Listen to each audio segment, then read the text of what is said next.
Block Party. I'm your host, Mike Wahle. Thanks for watching. If you're enjoying, hit that subscribe button on our Process to Perform page on YouTube. You can, of course, check me out at MikeWahle68 on Twitter and TikTok. You can check me out at Process to Perform on Instagram. We'll put out videos on some of this stuff as the week goes on. We got a lot of stuff to talk about. I want to hit the tight end draftcast of 2023. I think there's some really good players out there. And when we talk about tight ends, I'm not talking about slot receivers that are 6'5" and 235 pounds that played volleyball or basketball. I'm talking about tight ends. I'm talking about guys that can put their hand in the ground. They can play on the line of scrimmage. They can play off the line of scrimmage. They can block. They can catch. They can do. We're talking about 5-tool guys. We want 5-tool guys because there is, like we always talk about, like when the pendulum shifts over, you got 230, 235 pound middle linebackers. You got you are playing, 6 in the box. We're playing the passing game. You've got to have those guys that you can come in and it changes the way the defense approaches playing against the offense. So I'm excited to talk about some of these guys. But first, I think it's important to speak a little bit on like this Lamar Jackson and just like the general state of contracts right now and what's going on in the National Football League. So without getting too much into the Lamar Jackson contract and who's right and who's wrong, I find it really interesting because we were doing this. My agent was doing this with me decades ago, and we're still chasing because it's a splash number, because ESPN puts it up there, or somebody wants to break that somebody just signed the largest contract in history. Now, we know that Deshaun Watson got a contract that's probably an anomaly, right? And I think the last guy to get a guaranteed contract was Kirk Cousins. I think it was for maybe 3 years. When you look at contracts, there's a total value, there's an average annual value, and there's a guaranteed value.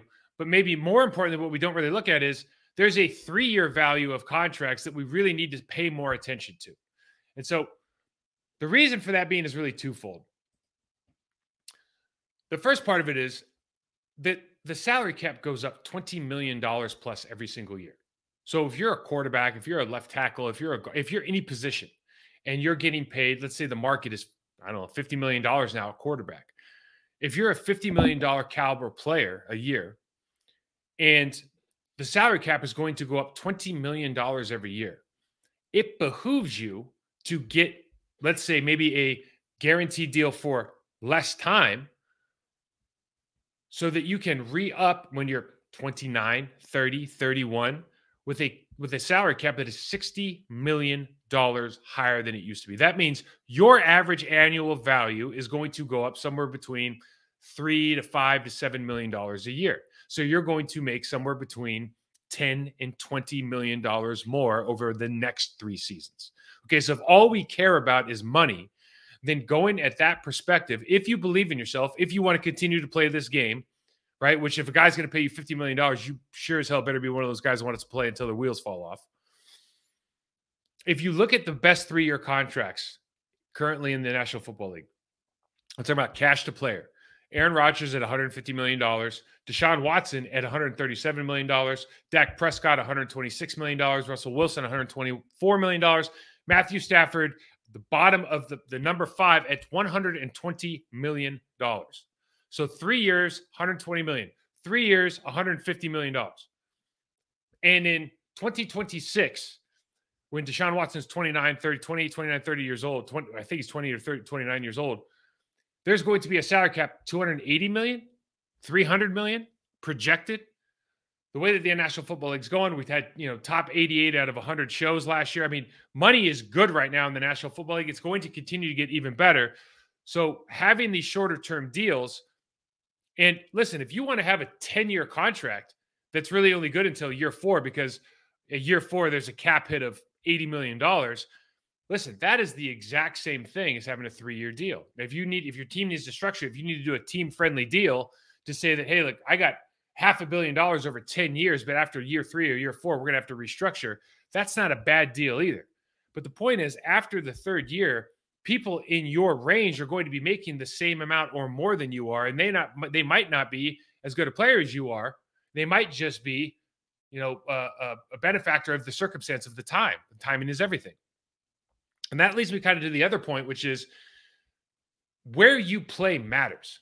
The stability of your coaching staff, the stability of your ownership group, the history of the team, the way they treat their players, the organization, the success you have, the talent that you have around you.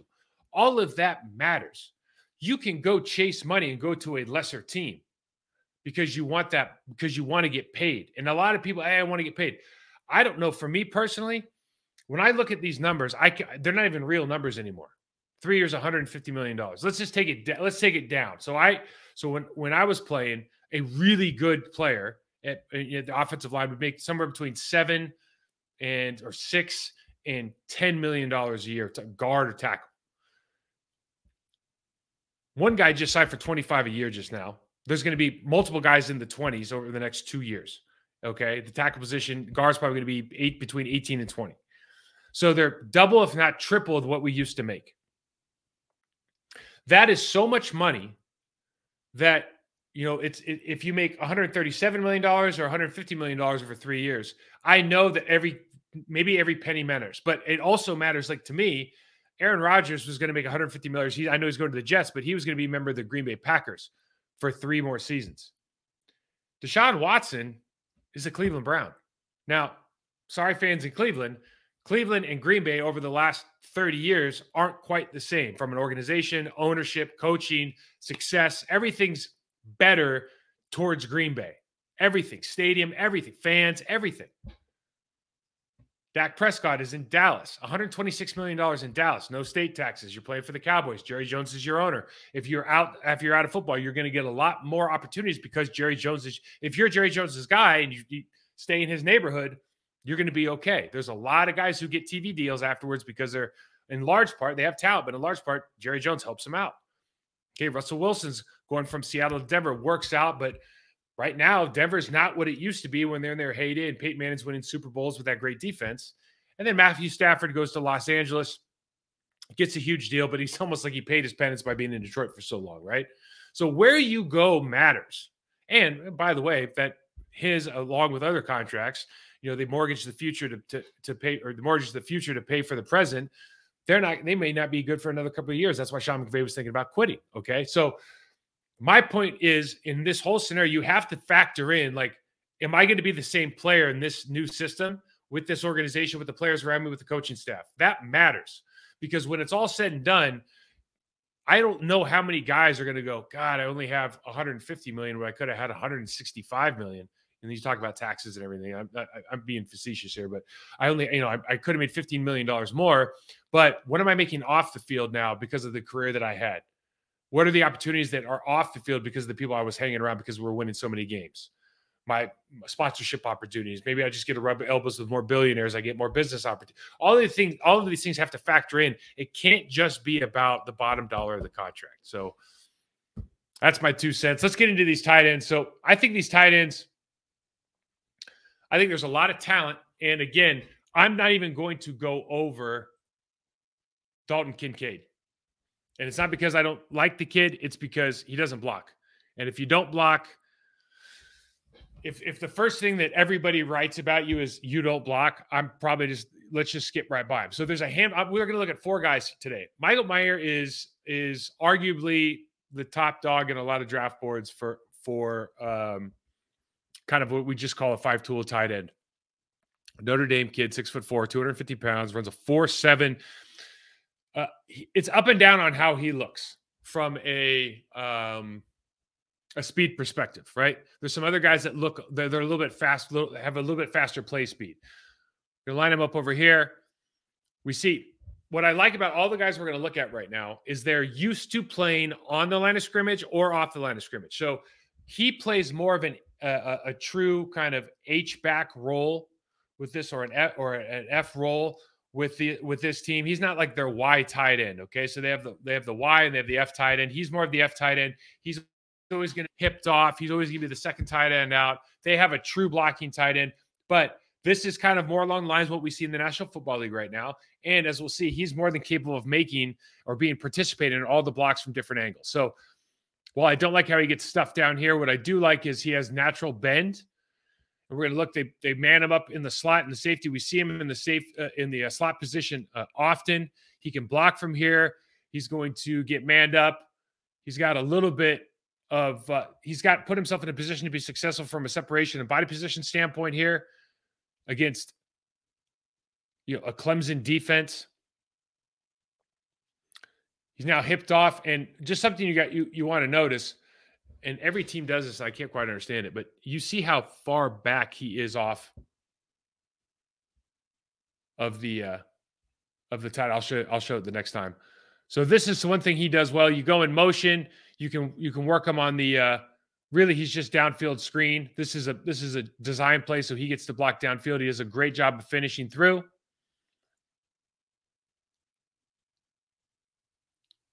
Now he is the lead back, so he's playing the fullback in this situation, and he doesn't do a great job. But the great news is he can be coached into it. He can continue to rep it. He's familiar with it, so you see everything on tape. This is a big deal for talent evaluators. Is he a kind of person that we can put back here? He's not going to come into this confrontation maybe in the best body position necessarily. We don't like how little he bends his knees right here. We can get a little bit lower in our stance, etc. We can play with lower hips, but he has been back there. He's proven that we can do it. We want to get into a little bit better body position, but he can run the guys off field, especially when he's blocking safeties and corners. We're here hipped off. We're going to go backside. This is what every tight end in the National Football League does. And you'll notice he's playing against Myles Murphy here in the Clemson. They're going high. Now in the college game, you can't go low. You get flagged if you go low. They're trying to. I can't remember what they did with that rule in the National Football League review just now in the coaches meetings, but he can play this backside split flow high. He's very comfortable with it. You see him hipped off here. Now, the thing that drives me insane is the defense should be keen on him every time because that's an obvious tip.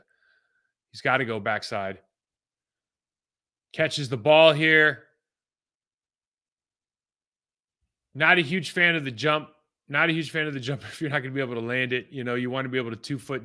Looks like there's I don't want to call anybody out, but you want to either take this guy on or if you're going to land it, leapfrog with 1 foot so you can land and keep running. Again, you see the same thing here as far as he's hipped off the ball. He's got to come down. Great job blocking. Again, dynamic player that can line up on the line of scrimmage in the backfield, hipped off the tight end, can do a lot of different things. I think we'll see from the fullback position here, he's going to catch a touchdown down the seam. So run, you see, it looks like he has plenty of speed in this game. It's going to depend on what kind of routes you want to set him up for success on in the National Football League.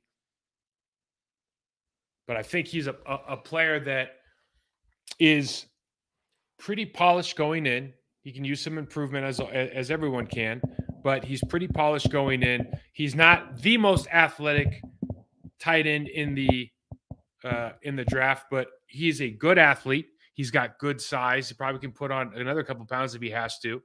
But really, when it comes from a technical standpoint, there's some things you can work with his hip height. They're going to help him in the blocking game. I just want to reiterate, when you're playing in the tight end position, you know, if these guys catch 5 or 6 passes a game, it's a big deal. And so it's what they do in the run game and the pass protection game, what they do on the screen game. Like that is that's how they're really going to affect your team. Like we can sit here and watch one-hand catches and how good there are red zone threats. And that's important. And the kind of routes that these guys can run is important. But what's more important as it pertains to like, are you an every down player for this team? Are you a really valuable member of the offense? Can I keep you in the offense all the time? If they go to nickel, can we run the ball with you in the game? If they put a safety on you, can you beat him? If they put a corner on you, can you muscle him? If they put a linebacker in you, can you outrun him? It's like those kind of those matchup problems that can also stay in the game are the most valuable players at the position. Those are the guys that can really unlock defenses. This kid, now Luke Musgrave is from Oregon State, the Oregon State University. Go Beavers, okay? 6'6", 253 pounds, ran a 4.61. He's a phenomenal athlete. He is smooth like a Corvette, man. When you watch this guy, he looks like an old Stingray running down the field. He was hurt. He had a major injury to his knee. I think he got to play in 2 full games this year. So we got to go back a little bit to the beginning of the season and watch tape on him. Now, the Oregon State offensive line is fantastic, but I love the way this guy approaches. He is a unpolished player to this point. He is going to take some development, but he's got enough upside physically. You're going to see the bend here on the first play. He's got enough upside physically where you could put him in the game. He's going to make plays for you while he's learning on the job. Remember, nobody comes in as good at blocking as Rob Gronkowski or Mercedes Lewis. George Kittle wasn't George Kittle in week 1. week 1, day 1. Travis Kelce wasn't Travis Kelce of now when he was a rookie. Like, these guys had talent. Mark Andrews, same thing. You saw that these guys had talent, but it takes a long time to develop a tight end in the National Football League because what a really good one is required to do. I just love the bend there. Now, he gets beat here, okay? But watch again. Look at the dip and rise. I mean, he's 6'6". That is absolutely unique. And the fact that he is that able to reload his hips, sink it, and hit on the rise is phenomenal. Like, I'm sold right. I don't really need to watch anything else as far as blocking. I'm sold right there because now we know he can physically do it. If we have a meeting with this guy and we can tell that he's got kind of grit, resiliency, he's got a little bit of stuff to him that wants to put people on the ground, I'm sold because I can teach him everything else. He just demonstrated the most important thing that a tight end needs. He can play with leverage at 6'6". Point stance, and this is not showing up as good as it should on this tape, and I'm not sure why, but this guy is so fast and smooth. Change of pace, takes off again, runs right away from the linebacker, catch out of bounds. I mean, he makes up space like you would not believe. You're going to see him here on the seam route. Quick move on 38 here. Just smooth. Really, really athletic player. 6'6". I'll bet you he can jump out of the gym. Just a smooth player. A little bit out of control at times. We got some things to work on, no question about it. Looking in the slot now. He can find those spaces. Quarterback gets pushed out of the way, but you just see he has a kind of a nose for where to get open. You see the opening right here. Obviously, the quarterback has to get flushed to his left, so it changes the makeup of the throwing lane. Down here, he's split out. Can find space, make simple catches. Now we're going to the old motion alignment. I thought this was kind of a nice demonstration because a lot of tight ends will freak out right there and either get beat to the inside or let them go straight up field on the waggle play. Patient, good use of the hands. Got to appreciate that. Now, the reason I put this in here is the guy can move. Those are 2 wide receivers. He's got everybody beat off the line of scrimmage. And, for me, you're 10, 15-yard speed at tight end. Like, you're pressing that safety right now. You're outrunning the coverage. They're going to box you in here with the backside. But just from a speed standpoint, you're dealing with a really good athlete here. Again, a little bit unpolished, obviously coming off the injury, but you got to love the physical attributes of that kid. I think his interview is going to be really, really important. I'm sure everyone's done a medical on him, but gosh, what an absolute specimen just from a physical standpoint. Speaking of specimens, Darnell Washington from Georgia, 6'6", 265 pounds, ran a 4.64. Combine speed was off the charts. I think surprised everybody. This is what we used to call a grown-ass man. Look at that dude. Number 0, smooth in transition. Now, his route tree is going to be somewhat limited, right? So he's going to do a lot of bang outs, run to the flat. He's going to do a lot of crossing plays. Is he going to be a guy that's running, a 15-yard dig route? I don't know. I mean, he's, I think one scout said he was a luxury item. I don't know about that. I think you can play him. You just have to know what kind of stuff you're going to run on him. Can he run straight line? We've already proven that he can with his 40 time. So we can, if he gets up single matchup, we can run fades. We can run seam plays. Okay. I just don't know transitioning in and out of breaks. He's not going to be as good as some of these other guys. He's a monster man though. He is just an absolute monster.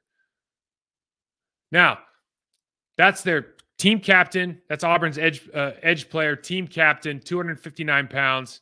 Does a great job. This is an inside-out block, right? So when the guy goes outside, he does a good job not holding him, keeping pressure on that play. We go motion now. Comes back across. Obviously, the safety wants no part of him. We're just looking at different scenarios, like how are the different ways we can use this athlete? Because everyone's going to say immediately, oh, well, he kind of reminds me of fill in the blank, Mercedes Lewis, blocking tight, whatever it is, right? This guy is so much more than just a fill in the blank. Okay. He can play on the line of scrimmage. He can play in the slot. He can play coming in motion. He can go backside. He can split flow. He can be at the point of attack. He can cut off. He can do a lot. Now, he is not the best blocker in the world. He's got work to do. But again, with the body type, if he's got the work ethic, again, when you meet with these guys, when you watch tape, when you have them explain some of the mistakes they made or some of the bad decisions, like that makes a huge difference when evaluating these guys. Because on tape, there's a lot of things I can just kind of explain away. Oh, it was a bad play. Oh, it was a good play, et cetera, et cetera. But you want to know, you want to get into the weeds of why are you doing this, especially if you're going to be a high draft pick that's expected to contribute at an early age.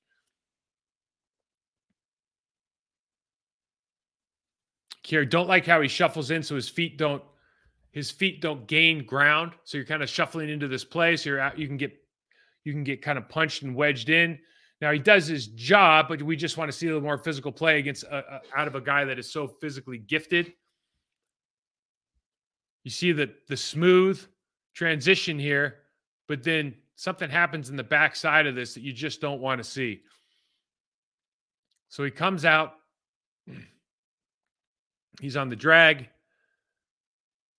Easy out. Now you catch this ball. Okay, I put up. Listen, you got to love this scenario. You got a safety on you coming. You're coming downhill. He's going sideways, man. This is an I heart you moment. I'm going to smash this guy. And he starts getting a little bit cute for a 265-pound guy. Gets driven back and out of bounds, flat back. Not a good look. That's something you just want from a demeanor standpoint. Let's not be cute, man. Be who you are. Run behind your pads. You're a tough guy. Be a tough guy. Coming in motion here. Again, can go backside. Bad body position here is catching. I think the defense, there's two things that happen here. He has to go on different levels because the backside tackle gets pushed a little bit. Defensive end does a good job. You just need to be able to throttle down and understand what your scenario is so that you don't give up the inside. The running back makes a great play here. But realistically, even if you're coming in motion, this is one of those things that makes you a special tight end. Everybody can come in motion and do this. If you want to be special, you want to cover this guy up a little bit more. And it really is just a footwork and hip placement game. Great job by the running back here.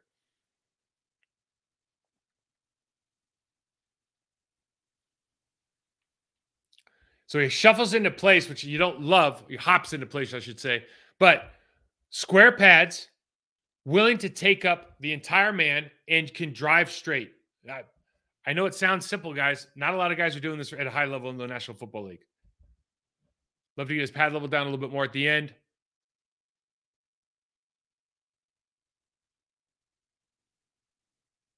This is kind of the same thing we're talking about.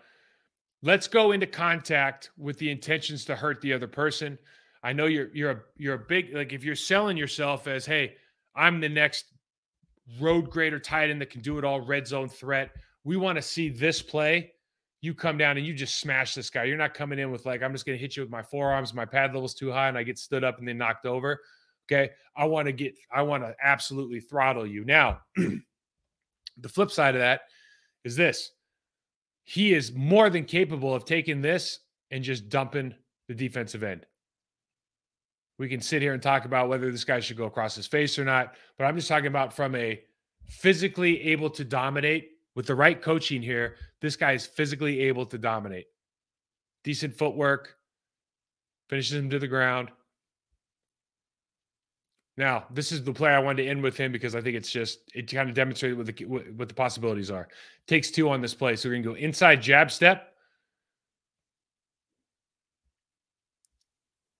Here we go. 1, manhandles. 2, manhandles. So it gets to take 2. You don't see your tight end taking 2 guys that often. Big time play, big time player. Someone's going to fall in love with him. I don't know if it's going to be a first round or not. Someone's going to fall in love with him, and I don't blame him. Sam Laporta is from Iowa. Now, we've talked about this before. You know, George Kittle's from Iowa, but there's a number, number 44 for the Colts. I'm, of course, forgetting his name now. Dallas Clark.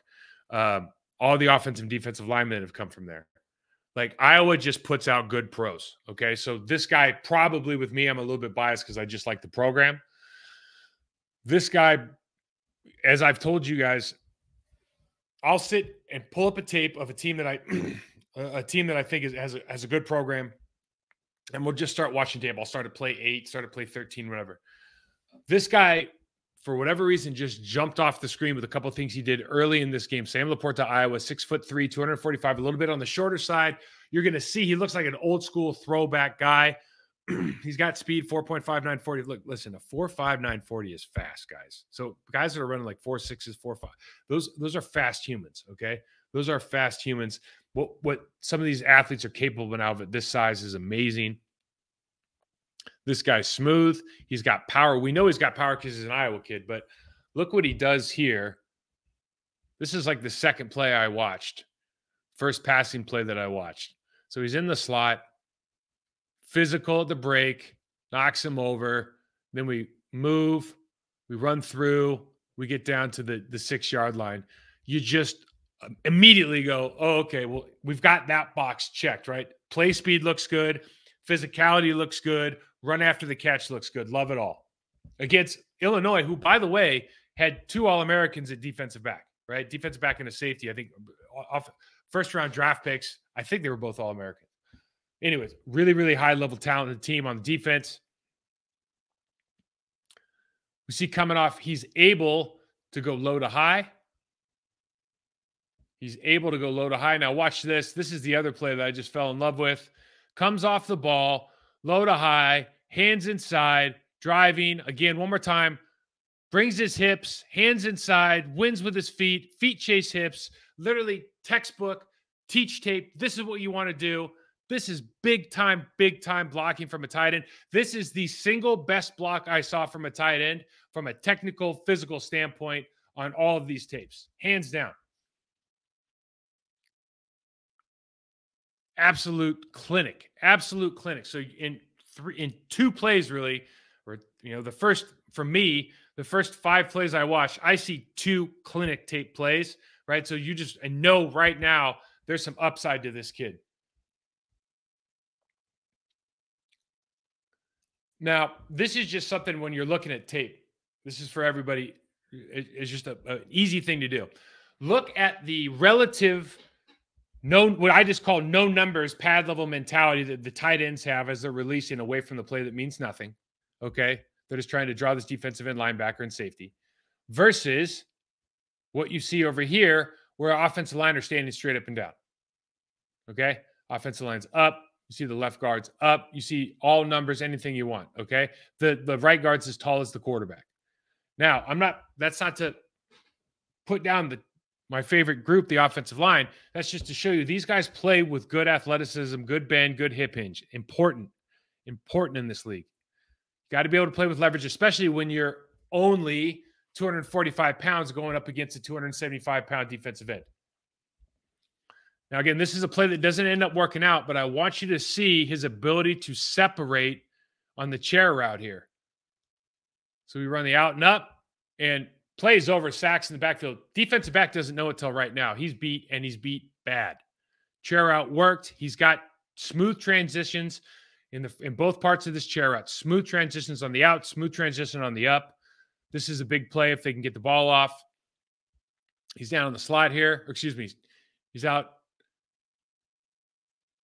Now, this is one of those plays against,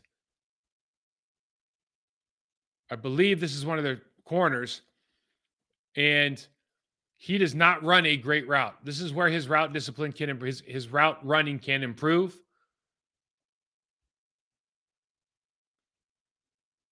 Doesn't really sell the in. Doesn't press before he goes outside. Okay. Doesn't make the defensive back turn his hips. And so the defensive back can just stay on his inside and make a great play here. Okay. Good job by that DB, but this is something we can work to improve on.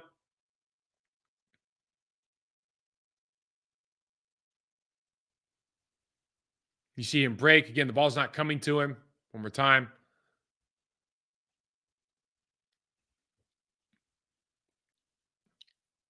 Same player. Does a good job of separation. Now we're in the slot. Again, this guy can play on the line of scrimmage, can play in motion, can play off the line of scrimmage, hipped off. They have a blocking tight end. They have a true Y tight end as well. Can play in the slot. They can do everything you want him to do. He can be at the point of attack. He can read the quick passes. He can read the hot routes. He can read the space. Here we go. Hipped off, hand in the ground, hipped off, which, by the way, I absolutely love. Love the effort here on the backside, chasing down the backside player in the event that number 2 breaks out. Safety can't get on him. Great job here. Looks like he's probably going, what, backside? So they run the screen here. Now, this is a moment for him to really shine. This is a moment for him to really shine. Put your head down. Either, hey, move, stiff arm, get out. Put your head down and get what you can. They beat you this time. Man coverage got you. Love to see this guy gain a little ground. I know he ends up throwing that guy down. This is a bad play. I always love to see, okay, I'm in a one-on-one situation, in a bad situation. What am I going to do? What am I going to do about it?